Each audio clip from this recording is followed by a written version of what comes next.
So, you have a movie for me? Yes, sir, I do. It's gonna be called Back to the Future. Oh, okay. Not sure about that title. I'll try to come up with something else. Okay, I mean, I feel like that works, though. Well, we'll see. So what happens in this thing? Well, we're gonna meet this teenager, Marty McFly, and he's hanging out at his friend's house, this wacky old scientist guy, Dr. Emmett Brown. Oh, and how did they become friends? Somehow, I imagine. Okay, I have no further questions. Okay, thank God. So Doc Brown, he's real wacky. He says "Great Scott" all the time. Oh, Scott is tight. Fantastic. So Marty's life is pretty crappy. Like, his dad gets bullied by this guy named Biff, his mom is an alcoholic, his brother has a crappy job, and his sister can't find a boyfriend. Yikes. And then one night, Doc brings Marty to a shopping mall parking lot because he built a time machine out of a DeLorean. Oh, he did? Yeah, so we're gonna have this really fun scene where they engage in some casual, animal testing. Oh my God, what? Yeah, Doc puts his dog inside the DeLorean, sends him into the future, and you know what? He doesn't die. Is Doc the bad guy? Well, what would make you think he's the bad guy? So anyway, then the terrorists he's been dealing with show up. You're sure he's not the bad guy? Yeah, no. He ripped these guys off for some plutonium, so they murder him. Oh, what is going on? And so Marty escapes in the DeLorean and accidentally goes back to 1955. That's in the past. It certainly is, sir. And so he's gonna run into his dad, George McFly. Oh, that's interesting. An encounter with his dad in the past? Yeah. And so pretty much immediately he finds out that his dad's a peeping Tom. Oh my God. Yeah, and he saves his dad from getting hit by a car, but then he gets hit by a car. Oh. And so he's taken in by his mom, Lorraine's family, and she is all over him when he wakes up. I mean, she really wants to sleep with him. What are you talking about? See, the whole thing is that Marty's parents met after George was hit by that car, but now since Marty was hit by the car, Lorraine just wants to hook up with him. She's on a path to end up with him. Right, okay, I feel like that's pretty messed up for a movie. Yeah, so the whole movie, Lorraine's trying really hard to get into her son's pants. I do not like that sentence. Well, she doesn't know that it's her future son.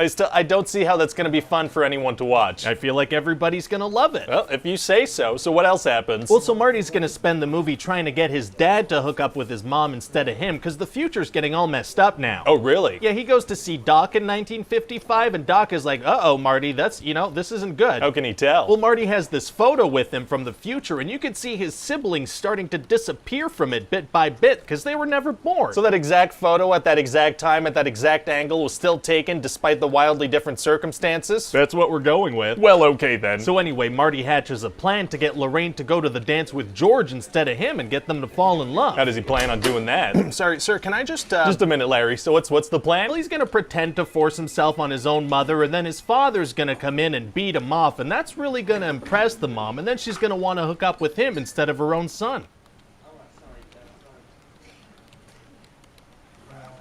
Okay, I'm gonna go. You sure? You can stick around. No, I insist.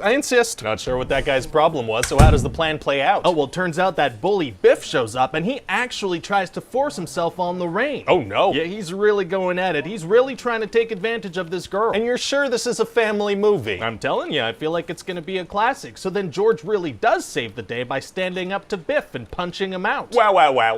Yeah, and then at that school dance, Marty's gonna play Johnny Be Good by Chuck Berry. Great song. And it turns out Chuck Berry's cousin is there, so he calls Chuck and he's like, hey, you know that new sound you're looking for? So Chuck Berry steals the song Johnny Be Good from over a phone. He does, yeah, fun little tidbit. But if Marty hadn't performed it, Chuck Berry would have come up with it word for word just a couple of years later? Right, but now in this timeline, Chuck Berry's a plagiarist, so it's fun. Okay, I guess that's a fun moment. So anyway, now that Marty's ensured that his parents are gonna procreate, he has to go back to the future. That's the name of the movie. That last part of the sentence, yeah, not the whole sentence. Okay, so yeah, I actually did just think of a title that might be a bit better. Okay. What if we call it Spaceman from Pluto? Spaceman from Pluto? Yeah, that is a real note that a Hollywood studio executive is giving. Let's call it Spaceman from Pluto instead of Back to the Future. Oh, I feel like, God no. Well, we'll see. Okay, to be discussed, I guess. So what else happens? Well, Doc and Marty need to use this famous lightning strike on a clock tower to power the time machine back to the 80s. Okay. And before they do, Marty gives Doc a letter informing him that he's gonna be shot in the future and he needs to protect himself. Oh, smart. But Doc is like, no, I cannot know any information about the future. The results could be disastrous. So he tears the letter up. Oh, no. But then Marty's like, oh, I have a time machine. I could just go warn him in the future. Very clever. Very clever. So he gives himself 11 minutes. Whoa, why would he give himself 11 minutes? Why not give himself a couple of hours or even days? Well, he's gonna give himself 11 minutes because it's more exciting this way. Fair enough. So is it gonna be tough for Doc to survive? Actually, it's gonna be super easy. Barely an inconvenience. inconvenience. Oh, really? Yeah, it turns out Doc taped the note back together, so he puts on a bulletproof vest. Oh, well, thank God he did a complete 180 on his passionate speech about knowing about the future. Yeah, it really worked out. So then Marty goes to see his family, and they're just completely different now. Oh, they are? Yeah, his dad's a super successful author, his brother has a great job, his sister has a good dating life. George is a rich author and they still live in the same house? They do. The brother has a good office job and he still lives at home? He does. Well, okay then. Oh, and also now Biff gets hired by George to wax his car. George hired the guy who tried to assault his wife? He did. He's like, that Biff is such a character. He's always trying to get away with something. Like assaulting his wife? Yeah, quite the character. And so now Marty gets to go on a date and he has a nice car. Now wait, so his entire family have had a different life, but Marty still has the memories and experiences of the original timeline?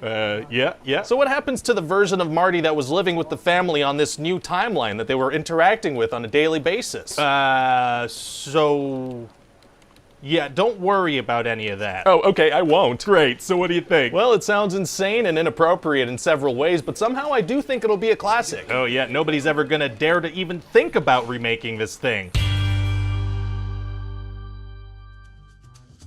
So, you got some new Back to the Future for me? Yes, sir, I do. This one's called Back to the Future Part 2. Oh, and we just re-released the second half of the first movie? That's pretty sneaky, but people did love it. No, it's like a whole other movie. That's probably even more marketable. So we're gonna start this thing off right where the first movie ended. Oh yeah, the doc shows up and says they have to go to the future to help Marty and Jennifer's kids. Exactly. So they're in the DeLorean on their way to 2015, and the doc knocks Jennifer unconscious. What? Why? Well, because she was asking questions about the future. Isn't that kind of a natural thing to do? Why not just knock her out in 1985 and leave her there? Well, because we ended the first movie with her in the car, and we didn't really know we'd be making a sequel, and now I don't want her there anymore. Fair enough. So now it's time for some adventure. So they dump her unconscious body in an alley. Oh my God. And so it turns out that in the future, Marty's son is gonna agree to do some crime with Biff's grandson, Griff. Illegal. And so Marty has to pretend to be his own son to decline the crime invitation. They really have to travel to the future for that? Couldn't the doc just have said, hey Marty, keep your kid inside on this day in 2015, or, be a better parent? Hey, shut up. So then Marty pretends to be his own son. Well, okay. Is it gonna be tough to fool Griff? Actually, it's gonna be super easy. Barely an inconvenience. Oh, really? Yeah, because as you know, when people have children, those children have the exact same faces as them. I have experienced that, yes, indistinguishable. So Marty interacts with a little hobbit-looking kid and then refuses the crime invitation, but then Griff calls him a chicken. Oh. So? Oh, yeah, right. I should mention I added a defining character trait for Marty where if someone calls him a chicken, he loses his mind. Kinda random. It's gonna drive most of the plot points moving forward. Well, okay then. So that's gonna lead to a big old wacky hoverboard chase. What's a hoverboard? A board that hovers. Well, it does make sense that they would have those in 2015. I mean, if we don't have flying skateboards and cars by then, what the hell are we even doing? So anyway, Griff and his goons are gonna crash into a courthouse, and that saves Marty Jr. from going to jail. Okay, seems like he could still pretty easily be convinced to become a criminal, though. Well, then I guess they'll travel to the future and impersonate him anytime he's about to do that. What? So then Marty has this idea where he wants to bring a sports almanac to the past to do some gambling and screw over the system, make a bunch of money. Right, okay, I kind of see why his son turns out the way he does. But the doc is like, no, you can't screw with time like that. That could have some crazy repercussions. He just traveled 30 years into the future to take care of a problem that could have been solved with a book on parenting. Still, though. Oh, okay. So Marty leaves the almanac behind, but frickin' old Biff overheard the plan and saw the time machine, so he goes through with that plan. And he knows how to operate a time machine because... Exactly. What? So he does that thing and brings the DeLorean back to 2015, but then when Doc and Marty go back to 1985, it's like a completely different timeline. Well, wait, how did Biff get back to the 2015 that they were in? None of your business. So turns out Biff used the almanac in 1958 to make a bunch of money, and now he's a big wealthy douchebag that turned the town into a frickin' dystopia. Not good. And he frickin' killed George McFly. Oh my goodness, and what about Marty's mom? Oh, well, he married Marty's mom, so he's Marty's stepdad now? Yikes. Well, hey, at least we won't have any weird stuff with Marty's mom flirting with her own son. People thought that was pretty strange that we put that in the first movie. Okay, yeah, no, there's nothing weird like that in this one. Anyway, the first time that Marty sees his mom in this timeline, he's like, whoa, your boobs are so much bigger than I'm used to. Oh, my, seriously? Because she has implants in this timeline, so Marty's like, whoa, what the... Where did those big things come from, Mommy? Okay. So he goes to confront Biff about the almanac, and Biff is like, yeah, an old version of me gave this to me in 1955, and he said that one day a kid might come ask me about it, and I'd have to kill that kid, so now I have to kill you. Why tell him that at all if he's just gonna kill him? Because that works. So then Biff goes to shoot Marty, but Marty jumps off a roof. Uh-oh. But then he floats back up, standing on the DeLorean, all like, haha, I did not die when I jumped off the roof, you fool. Doesn't Biff still have a gun? Yes. And he doesn't shoot Marty. No, because then our protagonist would be dead. So then Doc and Marty go back to the past. Okay. Yeah, they go to the day where old Biff gave himself the almanac, which as it turns out is the same day from the first movie. Oh, that's from the first movie. So they have to avoid themselves in the past because that would create a crazy paradox. Well, wait, if Biff only makes his money in 1958, can't they go to another time and not risk running into themselves? Oh, they absolutely could, but then we wouldn't get to revisit scenes from the first movie in a fun way. Right, we gotta have the nostalgia. So what happens? Well, now Marty's gotta sneak around and get this frickin' almanac back. Yeah, sounds like he freaking better get that almanac back. What? Whatever you said is also what I said. Okay, so anyway, then we're gonna rewatch all these awesome moments from the first movie, but from slightly different angles. Very fun. And eventually there's gonna be this super exciting chase where Marty's on a hoverboard and Biff is in his car, and then right at the climax, Biff is about to run Marty over. Oh boy, how is Marty gonna get out of that one? Well, the Doc's gonna save him with the flying DeLorean, and Biff is gonna crash into a manure truck. Climaxing with some poop is tight. Oh.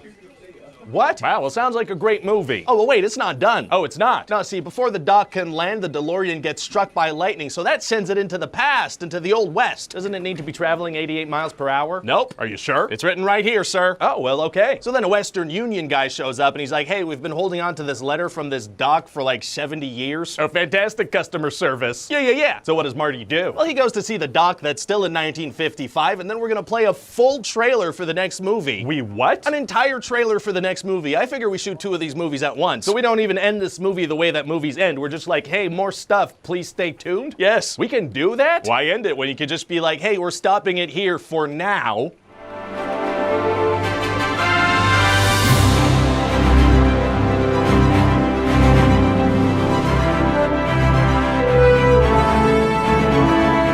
So, you have the new Back to the Future for me? Yes, sir, I do. So you know how Marty went back to the past, then back to the future, then forward to the future, then back to the past, then back to the past? I think so. Well, now he's got to go back to the past. Well, cool.